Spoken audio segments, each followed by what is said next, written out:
Fala, meu povo, tudo bem? Eu sou o professor Renato Amigo, seu professor de Química. É com muito prazer que eu te convido hoje para assistir mais um vídeo aqui do nosso bloco 4, o bloco das dicas do amigo.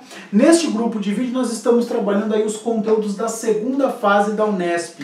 Se você quiser maiores informações aí sobre todo o nosso projeto, é só acessar o nosso site, o www.quimicadoamigo.com.br ou o nosso canal Química do Amigo no YouTube. Todas as aulas do canal, assim como todo o material disponível no site, tudo 100% gratuito para que você possa aprender Química de um jeito completo e diferente. Então agora seja muito bem-vindo, seja muito bem-vinda para a nossa aula de revisão de Química Orgânica 2 para a prova da Unesp. Nesta aula a gente vai se dedicar aí às reações orgânicas, um dos assuntos mais cobrados aí nos últimos vestibulares. Tanto faz se é a Unesp, se é a Unicamp, se é a FUVEST, se é a Enem, se é qualquer universidade particular aí voltada para a área da medicina, para a área da engenharia, para a área do direito. Se tem química na prova, certeza, um cálculo estequiométrico e uma reação orgânica. As reações orgânicas, elas são divididas, na verdade a gente vai dividir elas nessa aula, assim por função. Por exemplo, nessa lousa a gente vai falar sobre as reações dos alcanos, dos aromáticos, dos alcenos e dos alcilos. Então nessa primeira lousa a gente vai se dedicar aos hidrocarbonetos. Na sequência a gente vai falar das reações dos álcoois, depois a gente vai falar das reações, um grupo particular de reações dos alcenos, que são as oxidações dos alcenos, tá certo?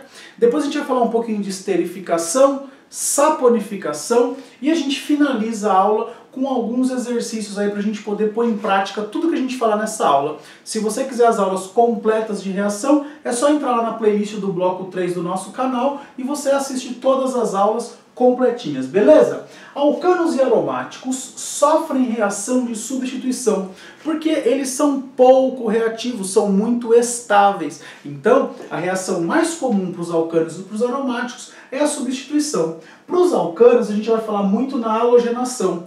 Para os aromáticos, além da halogenação, nós iremos falar da nitração, da sulfonação, da alquilação e da acilação de Friedel-Crafts. O que você precisa saber? Numa reação de substituição, alguma parte do meu reagente vai entrar ou no alcano ou no anel aromático e no lugar, de um hidrogênio. Então é assim, uma parte do meu reagente entra na estrutura orgânica, um hidrogênio sai da estrutura orgânica e vai se ligar com uma parte que sobrou no nosso reagente. No caso, eu vou apresentar para vocês os reagentes, vou indicar quem vai entrar na molécula orgânica e vou dizer para você qual é o catalisador que vai ser utilizado. A partir do momento que você sabe todas essas informações, fica tranquilão, é só você equacionar as reações, beleza? Então vamos lá, na halogenação. A halogenação a gente vai ter uma cloração ou uma bromação. Então eu tenho Cl2 ou Br2. A gente vai representar os halogênios com a letra X. E é justamente este halogênio, este átomo do halogênio, que vai entrar na molécula orgânica no lugar de um hidrogênio. E aí você pensa, sai um hidrogênio da molécula orgânica e vai ligar nesse outro halogênio. Então a gente vai ter um haleto orgânico mais um cloreto de hidrogênio ou um brometo de hidrogênio, um HCl ou um HBr, tudo bem?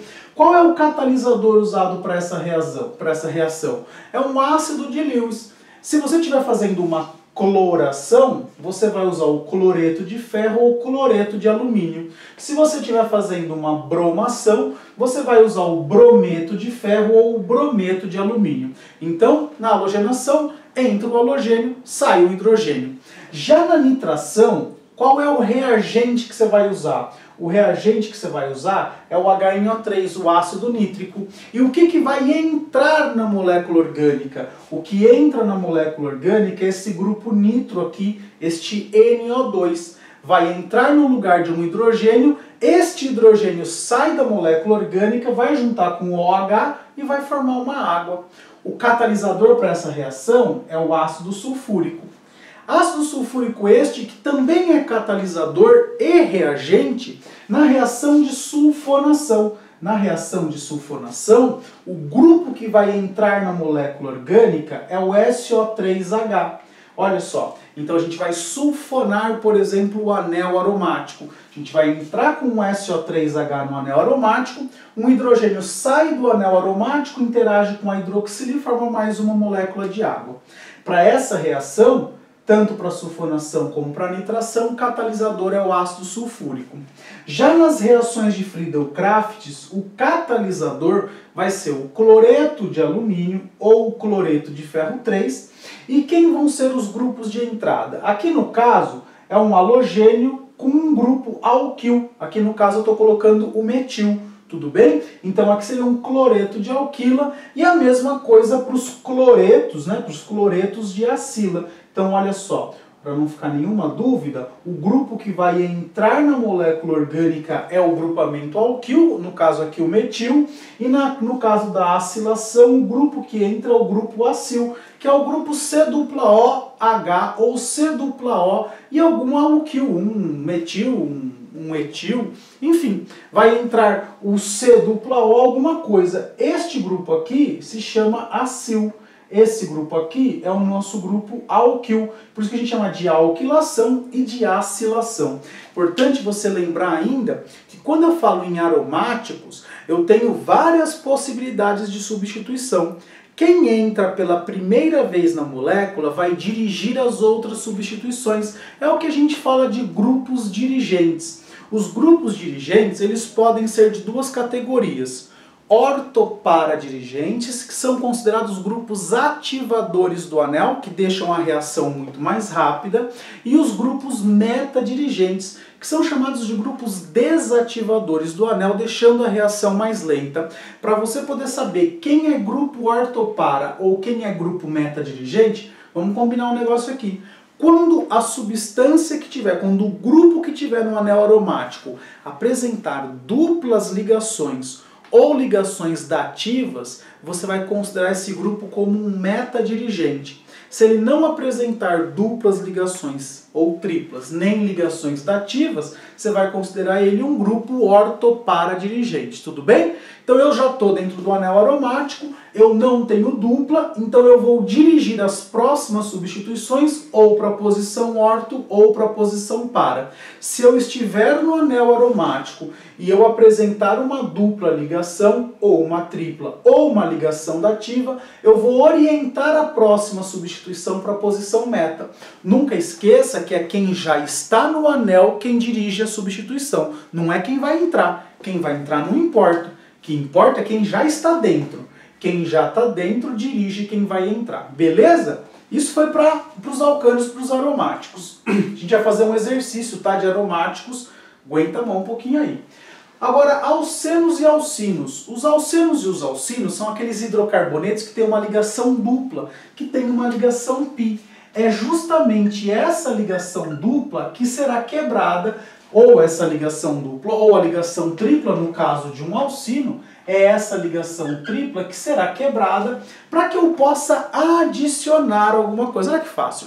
A adição quebra a dupla ou a tripla e adiciono aquela minha substância reagente. No caso das reações de adição, eu posso ter a hidrogenação, que é adicionar 2 hidrogênios. Eu posso ter a halogenação, que é adicionar 2 cloros ou 2 bromos na minha estrutura. Eu posso ter a hidratação, que é adicionar uma água. E quando eu pensar em água na orgânica, eu vou separar o H do OH. Então eu vou adicionar o H em um carbono, o OH em outro carbono. Ou eu posso ter a adição de HCl ou HBr, que a gente vai fazer o quê? Quebra o HCl ou HBr, o H entra num carbono e o halogênio entra em outro carbono. Maravilha? Só para você tomar um cuidado, quando tiver hidratação ou adição de HX, né, HCl ou HBr, eu tenho que lembrar que o hidrogênio vai entrar no carbono mais hidrogenado. Quem estudou essa reação foi o Markovnikov. E ela tem uma exceção. Quando eu for adicionar HBr na presença de um peróxido orgânico, aí a prioridade é invertida. Se você quiser saber mais sobre este assunto, é só entrar no bloco 3 e verificar lá a aula de adição, tudo bem? Por enquanto a gente está trabalhando com os casos gerais. Agora tem uma pegadinha que a galera costuma fazer e que todo mundo acaba caindo. Quando eles falam para vocês adicionarem água em um alcino. Eu até coloquei essa reação aqui, ó. Então eu tenho um alcino aqui, o propino, e eu vou adicionar uma água. De acordo com a nossa regra aqui, o hidrogênio da água, ele vai entrar no carbono mais hidrogenado da tripla, que é esse carbono que tem um hidrogênio só. Em compensação, o OH entra no carbono menos hidrogenado. Professor, mas e esse carbono aqui que tem 3 hidrogênios? Ele está saturado, filho, então não tem como adicionar nada nele, tudo bem? A gente vai adicionar onde não tem a saturação. Então beleza, ó, quebrou essa ligação. Aconteceu o quê? Eu vou ter aqui agora um OH num carbono que está insaturado. Eu tive aqui a formação de um enol. E o que acontece quando eu formo um enol? Ocorre um equilíbrio. Esta dupla ligação vem para cá, entre o carbono e o oxigênio, e este hidrogênio que está aqui, ele vem ligar neste carbono. Ou seja, este composto sofre um rearranjo, e esse rearranjo vai dar origem à seguinte substância. E se você assiste aí e acompanha o nosso canal, você com certeza já sabe qual reação que eu estou falando. Eu estou falando da reação de equilíbrio, no nosso caso, cetoenólico. A gente chama inclusive isso de tautomeria, que é um caso de isomeria de função, onde eu tenho equilíbrio entre um enol e uma cetona. Então fique esperto com essa pegadinha, que pode aparecer, o cara manda você hidratar um alcino, você vai todo pomposo lá, só coloca água. Não, você formou um composto extremamente instável, que é o enol. Sofre um rearranjo e vai virar uma cetona ou um aldeído. Beleza? Maravilha? Eu vou dar uma licencinha agora para você copiar essa lousa e eu volto com as reações dos álcoois. Fala galera, voltamos agora com uma lousa nova, a gente vai tratar das reações dos álcoois, tudo bem? Prioritariamente os álcoois vão sofrer 2 tipos de reação. A desidratação significa retirar uma água. Ou seja, eu vou retirar um hidrogênio e uma hidroxila. Essa retirada de água, ela pode ocorrer dentro de uma única molécula, então dentro de uma única molécula, ou ela pode ocorrer entre 2 moléculas, tudo bem? Ó, entre 2 moléculas, tá? A desidratação intramolecular vai ocorrer geralmente em temperaturas altas, em torno aí de 170 graus. Já a desidratação intermolecular ocorre em temperaturas menores, aí algo em torno de 140 graus Celsius. O catalisador, tanto para uma como para outra, é o mesmo, H+, vem aí do ácido sulfúrico, beleza? O que acontece? Retirar uma água dentro da própria molécula, eu vou sempre gerar um tipo de composto, eu vou sempre gerar um alceno. Olha só que interessante, imagina que eu tenho aqui um álcool bastante simples, por exemplo, o etanol. Eu tenho aqui, ó, o etanol. Eu quero fazer uma desidratação intramolecular. Então o que eu tenho que fazer? Eu vou tirar a hidroxila deste carbono aqui e eu vou retirar um hidrogênio deste carbono aqui do lado. Olha só que louco. Vai tirar aqui, ó, a hidroxila e um hidrogênio e o que vai acontecer? Simplesmente essa estrutura vai passar a ser um alceno. Olha só que interessante, porque eu tirei uma hidroxila, tirei um hidrogênio e estabeleceu uma ligação dupla entre esses carbonos, tá certo? Então sempre a desidratação intramolecular gera pra gente um alceno. Já na desidratação intermolecular, eu vou usar 2 moléculas do meu álcool. Por exemplo, eu posso pegar o mesmo álcool aqui, ó, que é o nosso, no caso aqui, o etanol, tá certo? Ó, tô pegando aqui, ó, 2 moléculas de etanol, tá certo? Ó, 2 moléculas de etanol. No meu sistema eu vou ter N moléculas, então o que vai determinar se eu vou usar uma ou desidratação intramolecular ou 2 desidratação intermolecular é a temperatura, tudo bem? Então se estiver dentro de um reator a 170 graus Celsius, prioritariamente ocorre isso. Se tiver num reator de 140 graus Celsius, eu vou formar éter. E o que vai acontecer? O H sai de uma molécula e o OH sai da outra. No nosso caso, eu vou tirar o H dessa molécula com o OH desta molécula do meu etanol. Tá certo ou não? Olha só que louco. Vai formar o quê? Eu vou pegar... Opa! Olha só quem que eu formei. O éter dietílico.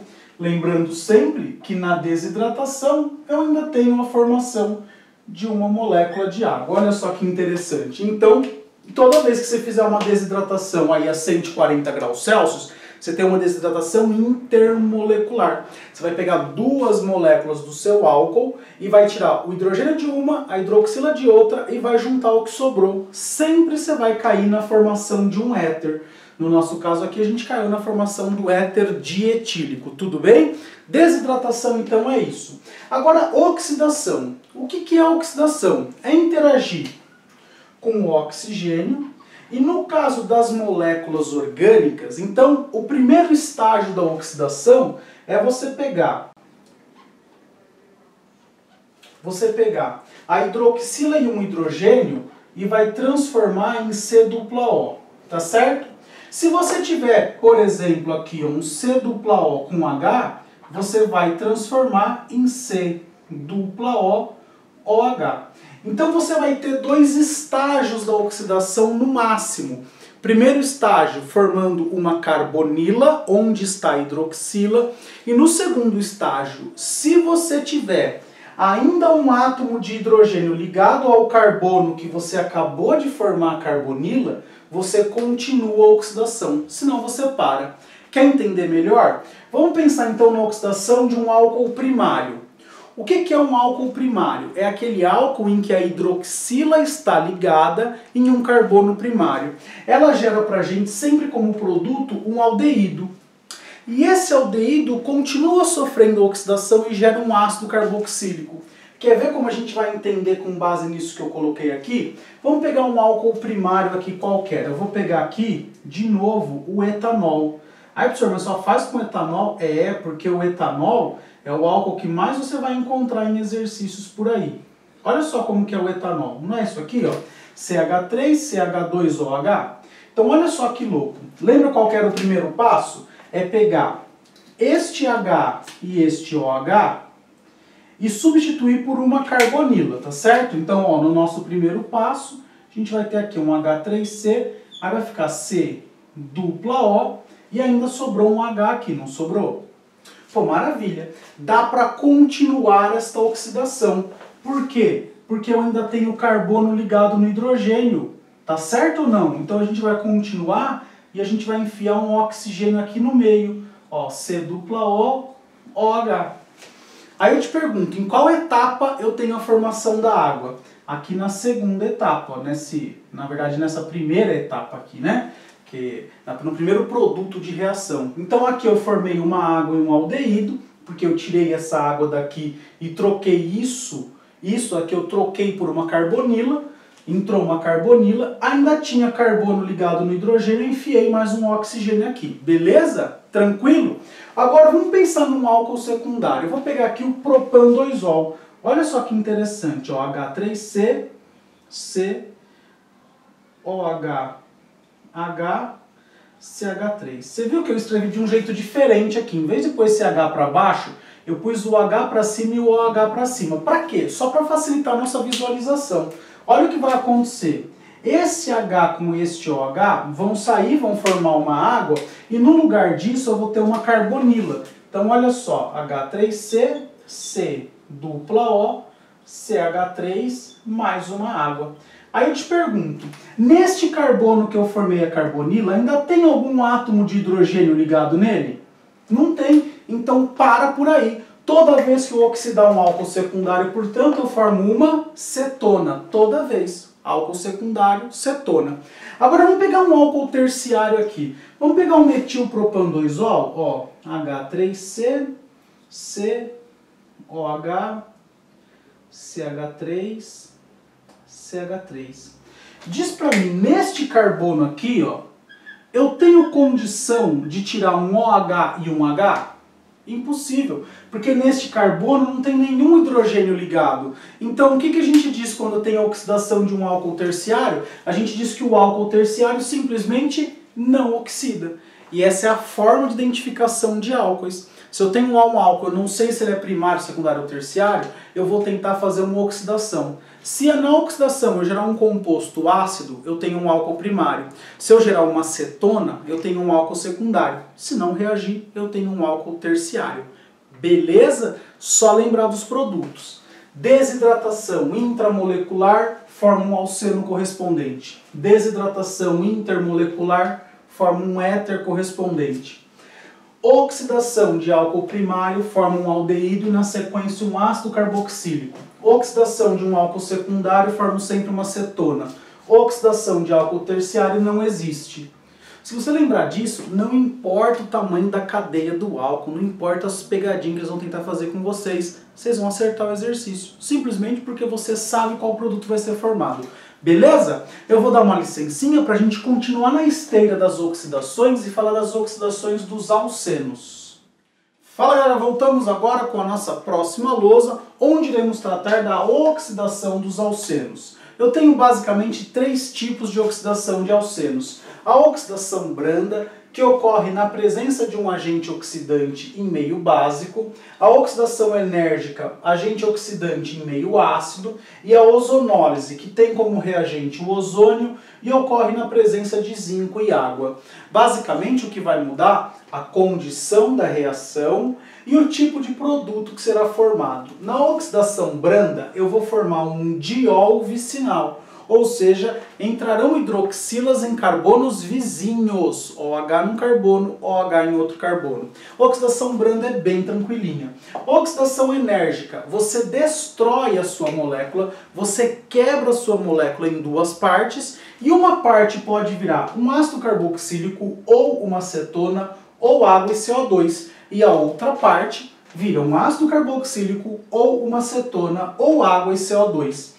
Já na ozonólise é a mesma coisa, você vai quebrar a molécula em 2 pedaços e um pedaço vira aldeído ou cetona e o outro pedaço vira aldeído ou cetona.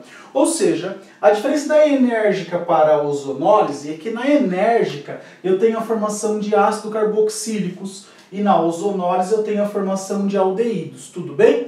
Vamos tentar ver como que isso funciona fazendo a oxidação do metilbut2-eno, metilbut2-eno, metilbut2-eno. Olha só que interessante, aqui eu não vou formar um diol vicinal, então a oxidação branda simplesmente quebra a dupla, tá certo? Quebrou a dupla, aí a gente vai copiar a estrutura, como você vai fazer no teu vestibular, ó, você copia aqui, ó, não copiou tudo? Agora você vai enfiar essas 2 hidroxilas, uma neste carbono e outra neste carbono. Você formou um diol vicinal, ou seja, hidroxilas em carbonos vizinhos. Já aqui, quando a gente fala em oxidação enérgica, quebra tudo. Você quebrou tudo, agora você vai dividir essa estrutura em 2 partes, tá bom? Eu vou fazer aqui ó, uma observação. Eu tenho este carbono que eu quebrei e este, não é? Então, olha só, eu vou desenhar agora as 2 estruturas. Aqui eu tenho 3 carbonos, então, olha lá, 3 carbonos, mas o que eu quebrei é este aqui, tá? E aqui, ó, eu tenho 2 carbonos só, então eu vou fazer aqui o desenho, tudo bem? Nessa estrutura onde eu tenho 3 carbonos, esse carbono aqui, ó, não é um carbono secundário? Não é um carbono secundário? Pois é, o que o secundário vai fazer? Ele vai virar uma cetona. Professor, só isso? Só isso. Ai, que fácil. Esse outro carbono aqui não é um carbono primário? Não é um carbono primário? Ó, não é um carboninho primário? O que ele vai virar? Um ácido carboxílico. Então, quando você quebrar, marca os carboninhos, ó. Depois que eu quebrei, esse carboninho aqui não é um carboninho secundário? Então ele vai virar uma cetona. Esse carboninho aqui não é um carboninho primário?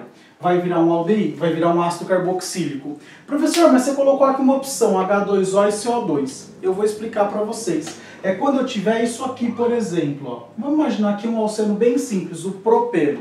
Olha só, se eu quebrar aqui, o que você tem? Um carbono primário. E você tem aqui um carbono primário, só que é daquele primário que não está ligado em ninguém, ele está lá sozinho, solto na night. Quando ele está sozinho, solto na night aqui, ele vai virar CO2 e água. Então, quais vão ser os meus produtos aqui? Olha só, eu vou copiar essa estrutura. Esse carboninho ele era primário, então ele virou o quê? Ele virou um ácido carboxílico. E esse outro carboninho aqui, ó, esse outro carboninho que estava solto na night, o que ele vai virar? Esse carboninho que está solto na night, ele vai virar CO2 mais água. Olha só que interessante, muito fácil, fala a verdade.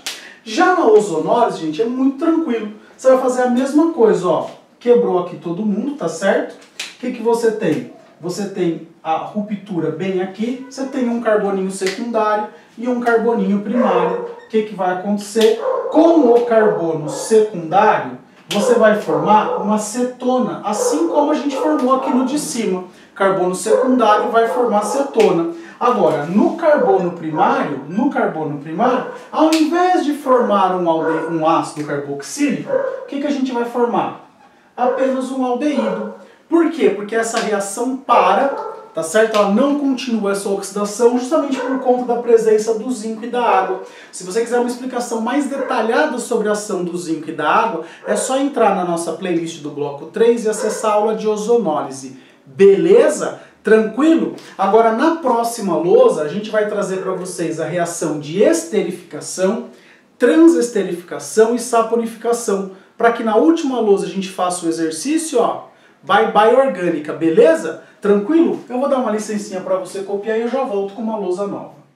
Fala galera, voltamos agora com as nossas últimas 3 reações para fechar aí com chave de ouro essa aula. E na lousa seguinte a gente vai resolver um exercício, tudo bem? Então vamos lá, reação de esterificação, transesterificação e saponificação. Reação de esterificação, obtenção do éster. Reação de transesterificação, põe na tua cabeça aí, obtenção do biodiesel. E reação de saponificação, obtenção do sapo, não, do sabão, isso mesmo, obtenção do sabão. Saponificação, sabão. Transesterificação, biodiesel. Esterificação, obtenção dos ésteres, que são tão usados aí como aromatizantes, flavorizantes, isso na indústria química, beleza? Então vamos lá, o que eu tenho que ter para formar um éster? Basicamente, a reação ocorre entre um ácido carboxílico e um álcool. Eu vou formar sempre um éster correspondente e água.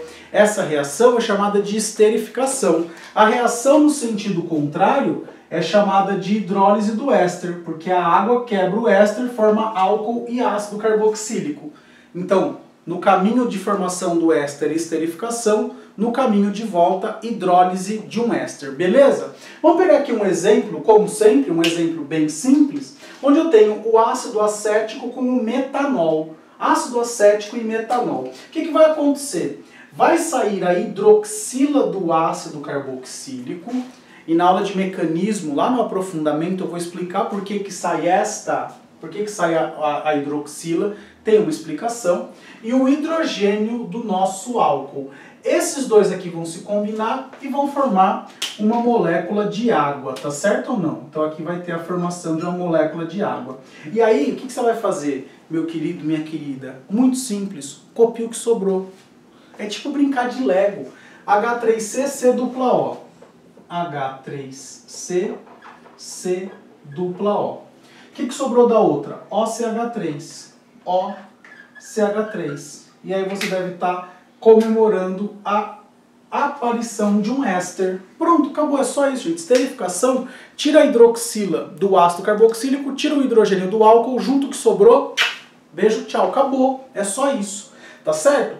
Agora tem um tipo de esterificação que é mais importante, que é a que a gente chama de transesterificação. O que é a transesterificação? É eu pegar um éster, juntar com um álcool, formar outro éster e outro álcool. Eu pego um éster, junto com um álcool, formo outro éster e outro álcool. Isso é usado para a produção do biodiesel. Vocês sabem que para produzir biodiesel a gente usa óleo, né? E aqui está o exemplo de uma estrutura de um óleo. Os óleos nada mais são do que triésteres. Olha só, eu tenho um éster aqui e um éster aqui. R1, R2 e R3 são cadeias carbônicas longas, tá certo? São cadeias carbônicas grandes, bastante extensas. E aqui eu tenho 3 álcoois. E os álcoois que eu usei aqui são todos metanol. Porque na transesterificação, os 2 álcoois que são possíveis de serem usados, o metanol e o etanol, sendo que o metanol tem uma velocidade de reação muito maior, tá bom? Então, cineticamente, essa reação é favorecida com o uso do metanol. Olha só o que vai acontecer, presta bastante atenção. Este hidrogênio do nosso álcool, ó, ele vai se ligar, eu vou puxar uma setinha aqui, ó, vamos ver se você vai entender. Ele vai se ligar neste oxigênio aqui. Este hidrogênio vai se ligar neste oxigênio aqui, este hidrogênio vai se ligar neste oxigênio aqui.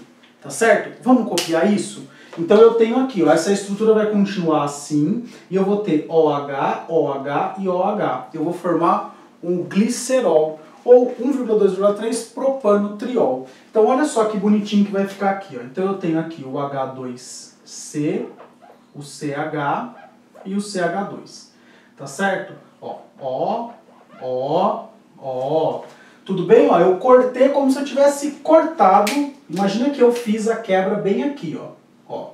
Tudo bem? Aí o que aconteceu? Veio um H de cada um daqueles álcoois que estavam ali.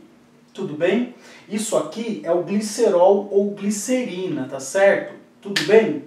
Maravilha. Agora o que tem mais aqui? Eu tenho este C-OR1 que vai ligar nesse OCH3. Então, C-OR1 que vai ligar nesse OCH3. Então, eu só vou trocar de ordem, olha só. R1, C-O, OCH3. Só que eu tenho também o R2, C-O, OCH3. E eu ainda tenho o R3, C-O, OCH3. Tá certo? Então o OCH3 eu simplesmente liguei aqui, tudo bem?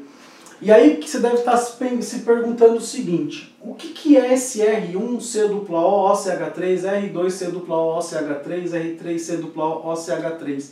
Isso é uma mistura de ésteres. E a esta mistura de ésteres aqui, ó, essa mistura de ésteres, nós damos o nome de biodiesel. Olha só, biodiesel então é uma mistura de ésteres oriundos da reação de transesterificação de um óleo.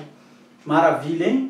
Maravilha, né? Muito bonitinho. Agora, a gente vai falar da última reação, que é a saponificação. E a saponificação, ela vai parecer muito com este caminho aqui, ó. Éster mais água não dá ácido mais álcool.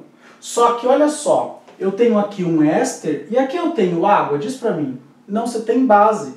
Então a gente chama isso de hidrólise básica dos ésteres. Na hidrólise básica eu tenho um éster e uma base formando um álcool e ao invés de formar um ácido carboxílico eu vou formar um sal de ácido carboxílico.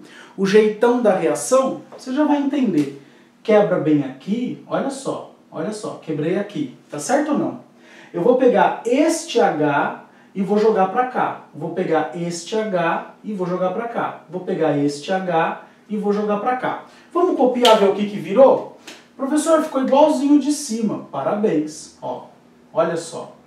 Olha só, já pegou o jeito da coisa aqui, ó. Olha só.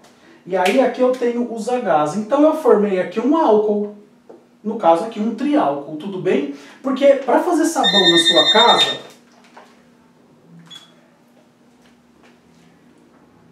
Porque para fazer sabão na sua casa, a sua avó não usa um óleo usado, isso aqui é um óleo, e soda cáustica. É a mesma coisa, ela faz uma saponificação sem nem saber. Beleza, olha só, então agora eu vou sobrar esse pedaço aqui, ó, C-O-R1-NaO. Vamos escrever isso de outro jeito? Eu vou escrever assim, ó, R1-C-O-O Na, Na mais O menos, R2C-O, O, Na mais, R3, R3C-O, O menos, Na mais. Aqui, o que eu formei? Eu formei uma mistura de sais de ácidos carboxílicos. A essa mistura de sais de ácidos carboxílicos eu chamo de sabão. Então, saponificação, sabão, transesterificação, biodiesel, esterificação, produção de ésteres, beleza? Agora eu vou dar uma licença para você copiar essa lousa e eu volto com uma última lousa onde eu vou colocar 2 exercícios para a gente treinar um pouquinho essas reações orgânicas, beleza? Copia aí que eu já volto. Fala galera, voltamos agora com a última lousa onde eu vou resolver com vocês 2 exercícios. Eu vou focar exatamente na substituição e na esterificação, porque as reações de adição e as reações de oxidação e as reações dos álcoois, eu já coloquei exemplos nas lousas anteriores, tudo bem? Então vamos lá, olha só que reação, que exercício interessante. Indique a sequência correta de reações para obter o seguinte composto. Então eu quero obter este composto aromático dissubstituído. Então eu tenho aqui uma substituição, eu tenho 2 substituições. Eu quero que você me forneça qual é a sequência correta de reações. Então, primeiro você tem que pegar um anel aromático e fazer uma substituição. Pega esse produto, ele vai voltar como reagente e você vai fazer a segunda substituição. O que você tem que prestar atenção? Quais são as posições dos substituintes? Eu tenho aqui 2 substituintes na posição meta, ou seja, a posição 1 e 3 do anel aromático. Se a posição meta, a primeira substância, o primeiro grupo que entrou, ele tem que ser um grupo meta-dirigente. E você tem que lembrar quais são os grupos meta e quais são os grupos ortopara-dirigentes. Lembra na aula que eu disse? Ortopara-dirigente não vai ter ligação dupla nem ligação dativa. Então eu já sei que o CH3 ele é um ortopara-dirigente. Se ele tivesse entrado primeiro, o segundo substituinte ou estaria aqui ou estaria aqui e nunca aqui.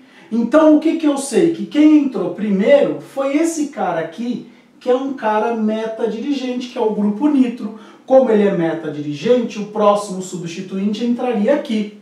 Então eu já sei qual é a sequência. Eu vou primeiro fazer uma nitração, para na sequência fazer uma cloração. Então olha só que tranquilo. Você vai pegar aqui o teu anel aromático, tá certo? Ó, pegar aqui o teu anel aromático e vai fazer uma nitração. O que você nunca pode esquecer? Do catalisador, que é o ácido sulfúrico. Neste processo, o grupo NO2 entra no seu anel aromático e vai sair um hidrogênio que vai ligar com essa hidroxila formando uma água. Então olha aqui, já tem a formação da água, mais, e aí eu tenho um grupo NO2 no anel aromático. Olha só, beleza. Agora, este grupamento aqui, esta molécula aqui, tá certo? Vai voltar e vai continuar aqui no nosso meio reacional. Então a gente vai ter agora a cloração desse nitrobenzeno. Então vou reagir com Cl2, vou colocar na presença do AlCl3, que é um ácido de Lewis,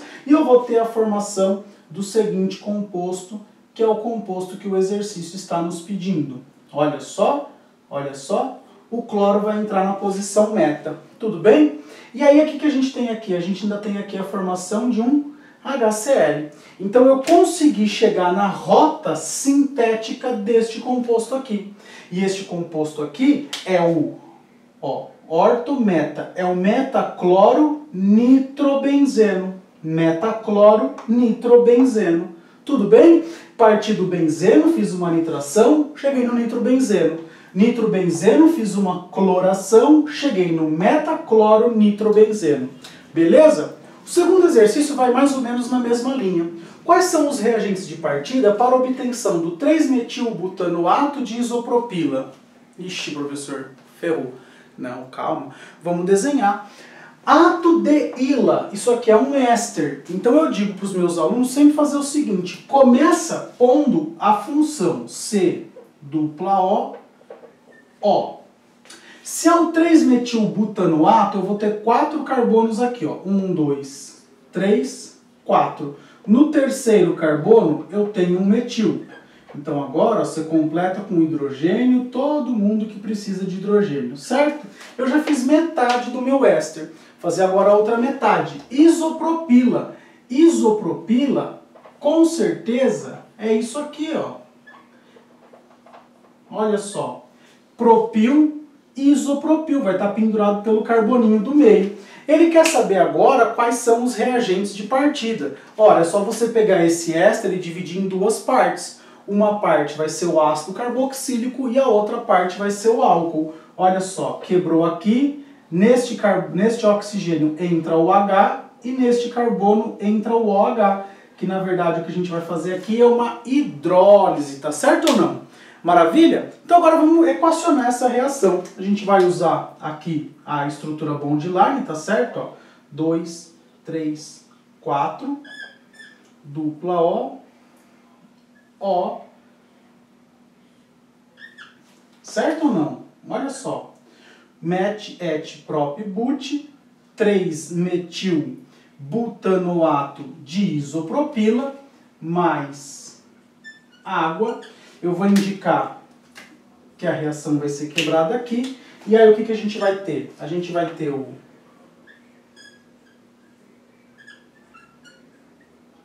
ácido 3-metilbutanoico mais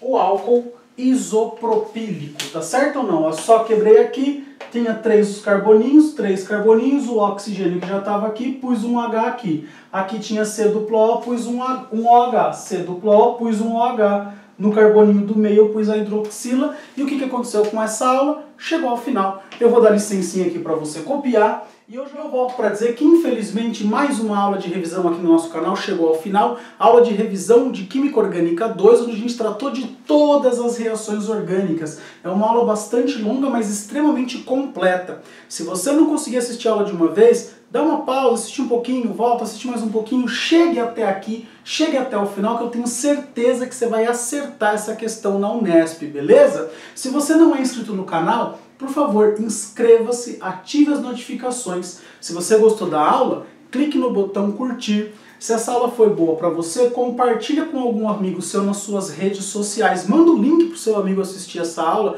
Diz que é longa, mas vale a pena assistir até o final. Se você tem dúvida, sugestão, crítica ou elogio, deixa um comentário para mim aqui no YouTube ou envia um e-mail para mim no quimicadoamigo@gmail.com, quimicadoamigo@gmail.com. Sempre é um prazer receber e responder suas dúvidas. Eu não havia programado, porém vou gravar mais uma aula de revisão com equilíbrio químico. Vamos relembrar todos os Ks, será a nossa última aula de revisão para a prova da Unesp. E aí eu digo para você, se você se inscreveu nessa aula, curtiu, compartilhou, comentou, eu te agradeço muito. O que eu tenho a dizer a você é beijo, tchau.